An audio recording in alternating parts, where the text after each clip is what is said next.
السلام عليكم ورحمة الله وبركاته. طبعا الفيديو ده هتكلم فيه ايه اللي نعمله لاخواتنا المسلمين الموجودين في غزة وفي فلسطين عامة. طبعا هتقول احنا لازم نحارب ولازم ندخل في حرب وننقذهم من اللي هم فيه.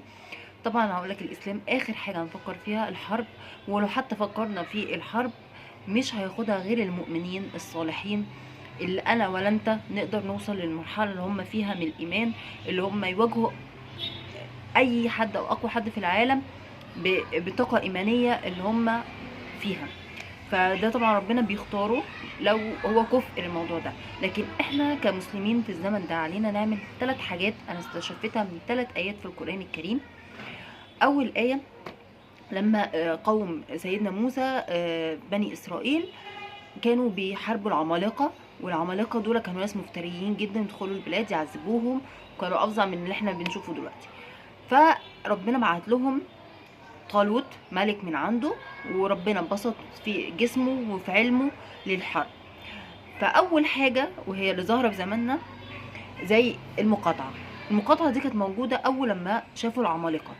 ربنا سبحانه وتعالى قال لهم في سوره البقره: فلما فصل طالوت بالجنود قال ان الله مبتليكم بنهر فمن شرب منه فليس مني ومن لم يطعمه فانه مني الا من اغترف غرفه بيده فشربوا منه الا قليلا منه فلما جاوزه هو والذين آمنوا معه قالوا لا طاقة لنا اليوم بجالوت والجنود قال الذين يظنون أنهم ملاقوا الله كم من فئة قليلة غلبت فئة كثيرة بإذن الله والله مع الصابرين. دي أول حاجة كمسلمين لازم نعملها، الابتلاء واللي ربنا هيبتلينا عشان يصفي فينا المنافقون. ودي اللي بيحصل دلوقتي، الكل اللي مش همه القضية أو فكر اللي هي مش بتاعته ده ربنا بيختارك من المنافقين فبيبعدك عن طريق القضية لأنها تخص المؤمنين. فاحنا واصلين لدرجة الإيمان اللي احنا نفهم اللي دي حاجة أو قضية إيمانية؟ لا طبعا. ما تخصناش القدس أو كده. فالمقاطعة دي شيء أساسي لأن ربنا ابتلاهم بنهر. النهر ده قال بس مسموح اللي بياخد رخصة يشرب منه على قد غرفة ايد بس عشان يقدر يحارب، فشربوا منه الا قليلا منهم. يعني اللي حارب قليل قوي حبه، هم دول اللي ربنا اختبر ايمانهم. فاحنا لسه في مرحله التصفيه واللي ربنا بيخرج منا المنافقين، وده اللي بتحصل دلوقتي. في ناس تقول لك القضيه مش بتاعتنا، او في ناس مش هاممها الموضوع. لا، تغيير القبله من المسجد الاقصى الى مكه ده ربنا كان ليه هدف ليها، والهدف دلوقتي بنشوفه اللي هو الاختبار في كل زمان. قد نرى تقلب وجهك في السماء فلولاك قبلة ترضاها فولي وجهك شطر المسجد الحرام. ربنا لما غير القبلة، في ناس قالوا للمسلمين ربنا بيغير قبلتكم والصلاة اللي في القبلة القديمة راحت ومش عارفة ايه، وما كان الله ليضيع ايمانكم ان الله بالناس لرؤوف رحيم. بس هو انما اختبرنا بتغيير القبلة من المسجد الاقصى لمكة. نفس الكلام بيحصل دلوقتي، هو بيشوف موقفك من القبلة الاولى للمسلمين. تاني حاجة بعد المقاطعة، لان النهر ده هم ابتلوا بيه، واحنا دلوقتي بنشوف لو انت عندك صبر ان انت متشربش حاجة تأذي المسلمين، طبعا ده في حد ذاته اختبار ليك. تاني حاجة الصبر وعدم اليأس من رحمة ربنا. لما سيدنا موسى كان فرعون بيعذبهم قالوا ايه لسيدنا موسى؟ قالوا أوذينا من قبل أن تأتينا ومن بعد ما جئتنا. قال لهم موسى عسى ربكم أن يستخلفكم في الأرض ويهلك عدوكم ويستخلفكم في الأرض فينظر ماذا تعملون. فاحنا الاستخلاف ده للناس اللي هتعمل يكون الناس اللي فيها الخير. احنا دلوقتي بناكل في بعض من قبل ما اسرائيل تعمل كده او يحصل الحروب في بلاد المسلمين، احنا مش كويسين مع بعض.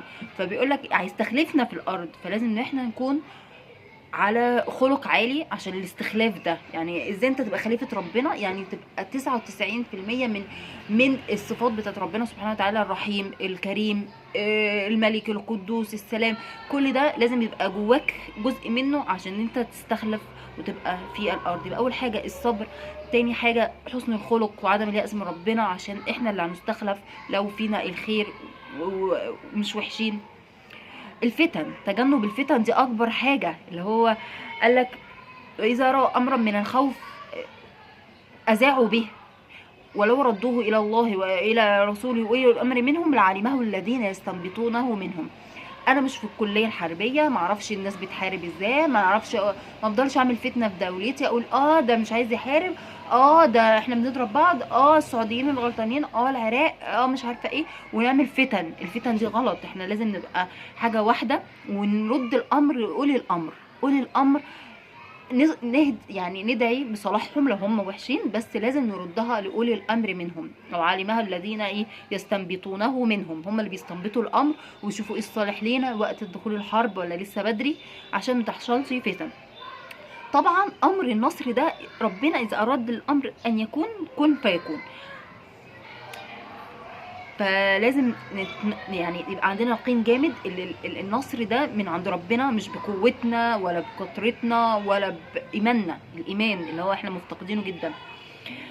التزامنا بالصلاة، القراءة، العلم. في سورة التوبة ربنا قال ايه من أسباب النصر؟ وما كان المؤمنين لينفروا كافة، يعني مش كلنا هنحارب، فلولا طائفة منهم ليتفقهوا في الدين ولينذروا قومهم إذا رجعوا إليهم لعلهم يحذرون. يعني في طائفة لازم تقعد تعلم المسلمين ما أنزل على سيدنا محمد من الله سبحانه وتعالى. ربنا أمرنا بإيه، لازم نتفقه في القرآن الكريم، نعرف احنا مش هوجاجين ولا بتوع حرب، ولا اخر حاجه الاسلام بيدعونا ليها الحرب. حتى في اثناء الحرب يقول لك ان جنحوا للسلم فاجنحناها وتوكل على الله، يعني وان خفت خيانه فقد خانوا الله ورسوله من قبل فامكن منهم، يعني متقلقش لو هم برضو خونه او كده ربنا هيتمكن منهم. فلازم نتفقه في ديننا. العلم، العلم اقوى سلاح دلوقتي للحرب. عدم اتباع الفتن هي دي اهم حاجه من اللي احنا نحارب. لازم الجيل الجديد نوعيه، ننقل اليه العلم، خيركم من تعلم العلم وعلمه. فدي امور مهمه جدا. قبل لما نتكلم في الحرب ومش كده، انت مش جاهز ولا علما ولا ايمانا ولا فقها ولا اي حاجه. المجالات اللي احنا فيها مجالات الحياه، كل العلوم مش العلوم الشرعيه بس اللي نتفقه فيها، اي علم على مستوى العالم لازم نتفقه فيه. اي علم هم بيحاربوا بيه لازم نتفقه فيه. العلماء ورثة الأنبياء، والأنبياء لم يرثوا دراما أو دينارا، ولكن أورثوا إيه؟ العلم. وخيركم من تعلم القرآن وعلمه. القرآن مش معناه بس اللي هو القرآن اتكلم عن كل العلوم، فلازم نتفقه في كل العلوم وما نتبعش الفتن، نصبر، نقرأ، نحسن من صلاتنا، نرتبط بالله شوية، ما نفكرش في الدنيا.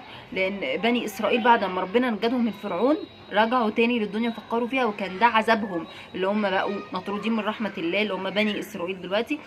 فاحنا كمسلمين ما نقولش احنا احسن منهم، بالعكس احنا اسوأ ناس فيهم، واحنا محتاجين نشتغل على نفسنا عشان ربنا ينصرنا. واللي احنا فيه ده اكيد من تأثيرنا مع الله سبحانه وتعالى، ومن عدم تفقهنا في العلم، عدم تفقهنا في الاستغفار، رجوع إلى الله، معرفة ان النصر كله من الله سبحانه وتعالى. ولا ينصرن الله من ينصره، ودي اخر حاجة ممكن اقولها، اللي هو النصر مكتوب عند الله، بس احنا في فترة اختبار قبل النصر. ممكن النصر يجي بعد مليون سنة، 20 سنة، دي حاجة لا يعلمها إلا الله سبحانه وتعالى. ولكن اللي احنا فيه دلوقتي لازم الاستغفار، لازم تكون إشارة اللي احنا نرجع لربنا، حتى لو مش قادرين ننقذ اخواتنا. اللي ينفعش كلنا، وما كان المؤمنين لينفروا كافة، ينفعش كلنا نحارب، لازم فئة تتفقه في دينها وتعرف يعني ايه إسلام، تفقه الناس يعني ايه مسلمين. واذا جاء نصر الله والفتح ورأيت الناس يدخلون في دين الله افواجا، لازم يعرفوا اللي ديننا بس مش بيدعوا للحروب. والشهداء عند الله لهم اجرهم، وربنا يرحمهم جميعا من اللي احنا بنشوفه دلوقتي. وان شاء الله لما نرجع احنا لإيماننا هنعرف يعني ايه اسباب النصر، ويعني ايه ولا ينصرن الله من ينصره. ان الله قوي عزيز قادر على كل شيء. وندعي، لان برضو لما سيدنا طالوت حارب جالوت قال ايه؟ فلما برزوا لجالوت قالوا اللهم ربنا ثبت اقدامنا وانصرنا على القوم الكافرين. فان شاء الله ينصرنا على اي ظلم، بس مش انا ولا انت، لان احنا بعيدين جدا في مرحله ابعد ما يكون عن اللي احنا نورث الارض او اللي احنا مستخلف. فيا ريت نحسن من اخلاقنا مع بعض، هي دي اهم من اللي احنا نشوف الحرب او ان احنا ننصر اخواتنا بالحرب، لان الحرب ما بتجيبش غير برضو دمار اخر وحروب. وربنا يعني الدماء حرمها اكتر من حرمة المسجد الحرام اللي هو فوق العرش الكريم لربنا سبحانه وتعالى. ربنا ينصرنا ويردنا اليه ردا جميلا. وان شاء الله ربنا على كل شيء قدير، ان الله قوي عزيز ذو انتقام. السلام عليكم ورحمه الله.